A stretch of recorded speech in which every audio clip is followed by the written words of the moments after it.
آیت اللہ مکارم شیرازی کہ جو عصر حاضر کے اور اس زمانے کے عظیم مرجع ہیں، اور مجلس خبرگان میں موصوف نے ان اختیارات کو ظلم اور استبداد کی ایک قسم قرار دیا۔ کیا؟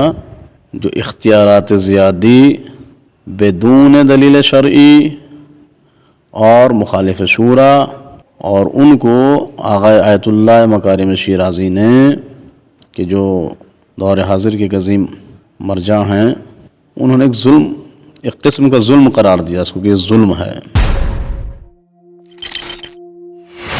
بسم اللہ الرحمن الرحیم۔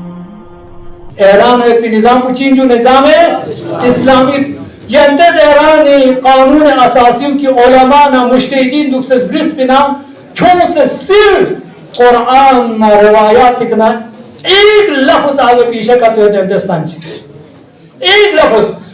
اس سے پہلے والی گفتگو اور حصے میں یہ بیان کیا جا چکا کہ ایران کے بعض اساسی قوانین میں سے موجودہ بعض بزرگان کی نگاہ میں کہ جن کا تعلق مجلس خبرگان سے ہے، وہ دین اسلام اور شرع کے خلاف ہیں۔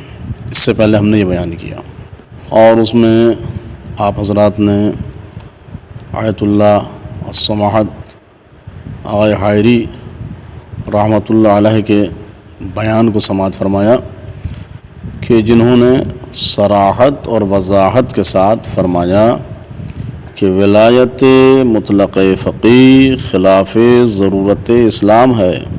اینی هم که اطلاق نداشته باشه، اینم از ضروریات اسلامه که ولایت فقیه به نحو مطلق بگیم به این که فقیه مطلق در ولایت در هر کاری داره، نمیتونیم بگیم این در مقام ثبوت، این درست نیست۔ ولایت مطلق فقیہ ضرورت اسلام کے خلاف ہے۔ اس پارٹ میں اس حصے میں انشاءاللہ ہم کوشش کریں گے اور چاہیں گے کہ مجلس خبرگان کے ہی بزرگان میں سے ایک اور عظیم ہستی کی گفتگو اصل ولایت مطلق فقیہ کے بارے میں پیش کریں، جو قانون نمبر 110 اساسی قانون ہے۔ اس میں اختیارات زیادی یعنی ضرورت سے زیادہ اختیارات رہبر کو دیے گئے ہیں، اور موجودہ بزرگان میں سے بعض ہستیاں کہ جو خبرگان میں حاضر ہیں رہبر کے ان اختیارات کو بدون دلیل شرعی جانتے ہیں۔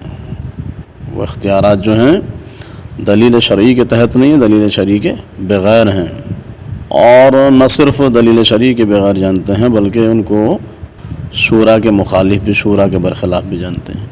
ان عظیم بزرگوں میں سے آیت اللہ مکارم شیرازی کہ جو عصر حاضر کے اور اس زمانے کے عظیم مرجع ہیں، اور مجلس خبرگان میں موصوف نے ان اختیارات کو ظلم اور استبداد کی ایک قسم قرار دیا۔ کیا؟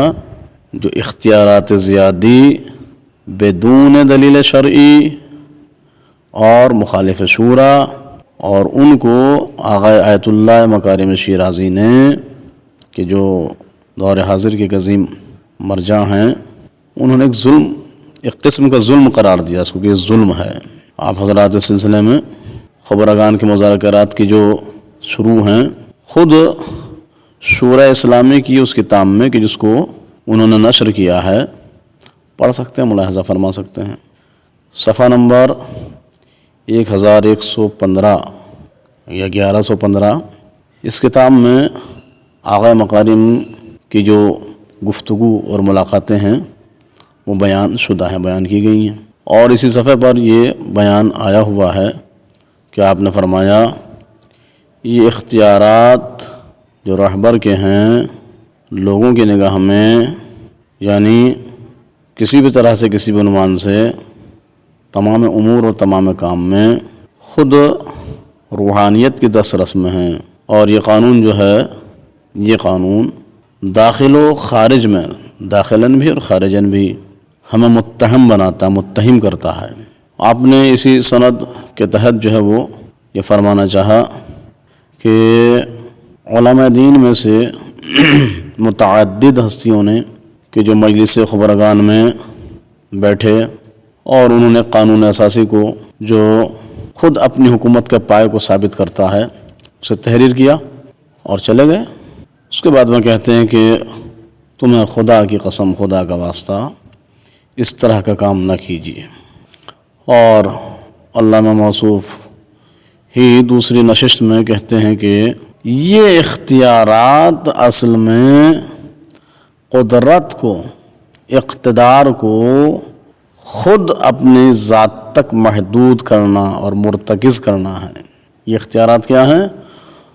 تمرکز قدرت، اقتدار کو خود اپنی مٹھی میں رکھنا، یعنی گویا کہ بغیر اس کے کہ اس کے لیے کوئی دلیل شرعی ان کے پاس پائی جاتی ہو۔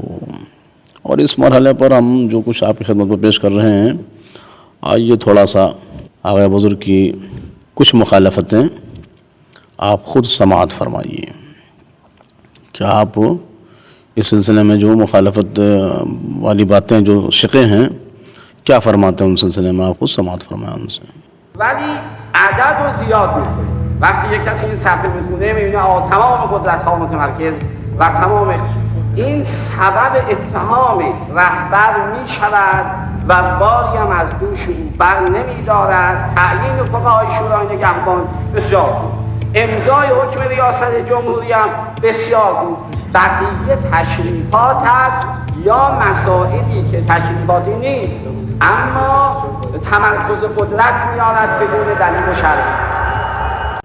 تو عزیزان گرامی، آپ حضرات نے بخوبی سماعت فرما لیا کہ موصوف نے کیا وضاحت فرمائی کہ رہبر کے بعض اختیارات میں سے جو قانون اساسی میں ہیں یا تو تمرکز قدرت اور یا تشریفاتی بدون وجود دلیل شرعی، بغیر دلیل شرعی کے پائے جانے کے تمرکز قدرت وہ قانون اساسی ہوں یا تشریفاتی ہوں، وہ اصلاً کیا ہیں؟ تمرکز قدرت، اقتدار کو اپنی مٹھی میں رکھنا۔ تو یہ تمام سلسلے ہیں جو آپ حضرات ہماری جانب سے ملاحظہ فرما رہے ہیں۔ انشاءاللہ یہ ہمارے گفتگو کا دوسرا حصہ تھا۔ آئندہ بہت جلد اس سلسلے کا ایک تیسرا حصہ ہم آپ حضرات کی خدمت میں پیش کریں گے، جسے آپ حضرات انشاءاللہ بہت جلد سماعت فرمائیں گے۔ اللهم كل وليك الحجة ابن الحسن صلواتك عليه وعلى